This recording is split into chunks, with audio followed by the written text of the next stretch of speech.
Hey everyone, Just Scribble's 2027 planners are officially up for pre-order, and since I've purchased from this brand several times in the past, I thought we could take a quick look together. I've actually bought their horizontal planner in several sizes before, and there were things I genuinely liked about them, particularly the layouts. But ultimately, the versions I bought felt a little more substantial than I personally prefer, and they didn't end up staying in my planning system. I saw the 2027 collection, there were a couple of changes that immediately made me go, okay, got my attention. And rather than walk through every specification of every planner, I want to look at these through the question I've apparently been asking every planner to answer this year. What job would this actually have in my life? Because I can like a planner, I can think it's beautiful, I can appreciate the work that went into it, but if I can't tell you what I would actually use it for, I probably don't need to buy it. So let's have a look. First is the Plans Vertical. Now this is a 2-volume set in A5 size. This is probably the most traditional fit for the way I naturally plan because I really like a vertical week. I like seeing my time visually. I like being able to look across the week and understand where things are going. For 2027, the vertical is A5. There's original 2-volume version and the paper is 75 GSM. So it's beautiful thick paper. And there's also a full year edition, and we'll look at that in a bit. But both include monthly, vertical, weekly, and dated daily pages. The vertical is A5. There's the original 2-volume version on 75 GSM paper. And there's also a full edition with 52 GSM Corona paper. Got the thicker and the thinner. The full edition interests me more than previous versions simply because of that thinner paper. Here's the problem. Thinner paper doesn't necessarily solve the underlying problem if I'm still carrying around dated daily pages that I'm not going to use. And I've learned that lesson the expensive way. Although I like this layout, for me personally, I'd probably skip it. Plans Horizontal Planner. Now this is familiar territory for me because this is the Just Scribble layout I've actually purchased before. It comes in A6, B6, and A5, and I think I've tried all the sizes. You have Monday through Sunday on one side, and then the dashboard space for things like focus, priorities, notes, and lists, and I really like that. And I actually really like that kind of thinking space because my brain is very much what matters this week, what am I trying to get done, what do I need to remember? And that's where I keep coming back to the same issue. I like the weekly layout, I'm just not sure I need everything else that comes with it. This is one I admire more than I think I would actually buy again. Go to the Plans Weekly Duo. This one is interesting. So the Weekly Duo gives you 2 completely different layouts every week. A vertical weekly for scheduling and time blocking, and then a horizontal dashboard for priorities, lists, and notes. There are no dated daily pages, and for 2027 it comes in B6 and A5 for the first time. It's one full year book on 75 GSM paper, and immediately I can see a job for this. For me, I can use one weekly spread for my actual life and appointments, and then the other one for YouTube and content. This would be perfect.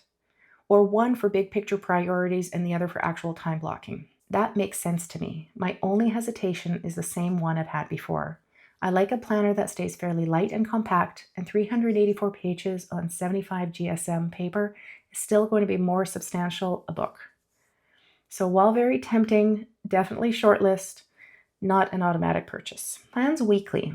Okay, this is the one, or at least this is the one that immediately interests me the most. It comes in A6 and B6. It's a full year, 384 pages, but it uses 52 GSM View Corona paper, so that the whole thing stays slimmer. And this is the part that got me. You get the horizontal dashboard weekly spread on 2 pages, and then immediately after that, you get 2 completely blank grid pages every week. And this gets very close to something I keep trying to create for myself. Give me enough structure that I know where the week goes, and then give me some space where I can make the planner fit whatever is actually happening in my life. Maybe those pages become content planning, maybe they're notes, maybe they're meal planning, maybe it's a brain dump, maybe it's tracking something, maybe absolutely nothing happens there that week. I like having permission for the space to change jobs. If I were designing this specifically for myself, I would probably reverse the weekly layout. I love the vertical week followed by 2 flexible pages. But the principle here is exactly what I want. Structure where I need it, flexibility where I don't. And if I were ordering from this collection today, I think the B6 Plans Weekly is probably my #1 choice. And I would look at the B6 size. Then we have the daily. The 2027 daily comes in a pocket size and the new A5 Slim. I'm very curious to try the A5 Slim actually. It gives you monthly planning, a flexible weekly overview, dated daily pages, and the A5 Slim uses the 52 GSM paper. I can absolutely see who this is for. It is just more planner than I personally need. I don't need the dated daily pages, and I have learned that unused planner pages somehow manage to make me feel like I failed an exam I didn't know I signed up for. So this is a beautiful idea, but wrong job for me. So it's a skip. Next, I'll look at the Plans Monthly. Plans Monthly is available in Passport, B6 Slim, and Standard travel size. It's essentially the big picture structure, annual planning, monthly previews, monthly spreads, and reflection, without giving all those weekly and daily pages. And I could actually see giving something like this one very specific job, a content calendar. Not my whole content planning system, just what videos are publishing, what's been recorded, what launches are happening, what deadlines are coming. That interests me because sometimes I don't need another planner. I need one little calendar whose only job is to show me the media month. So I'm putting this in my wildcard category, and it would likely be the Standard TN or the B6 Slim, because I've used that size before and I've really enjoyed it. Go back to the quarterlies. I tend to plan in a 12-week year. However, these are undated. So these give you 3 months at a time with a horizontal weekly layout plus undated daily pages, and they're available in Passport, B6 Slim, and Standard TN. So I like the idea of committing to a system for a season or a project instead of an entire year. But again, I don't really need all those daily pages. So interesting concept, probably not my pick. I do love this vibrant scarlet red cover though. That's very pretty. So if I were narrowing this collection down today, I think my shortlist is pretty clear. Number 1 would be the B6 Plans Weekly.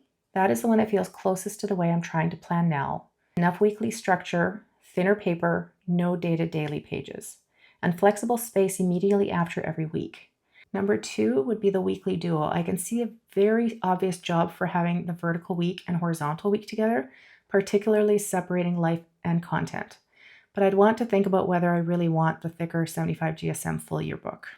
And my wild card is the Monthly Traveler's Notebook, potentially as a very simple editorial or content calendar.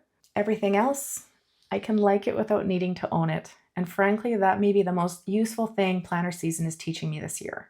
So if you're looking at the Just Scribble collection, tell me what is tempting you. But more importantly, what job would it actually have? Because apparently that is the question I'm going to ask about every planner I consider this year. And if I do end up ordering one of these, particularly that B6 Weekly, I'll come back and show you how it actually works once I have it in my hands.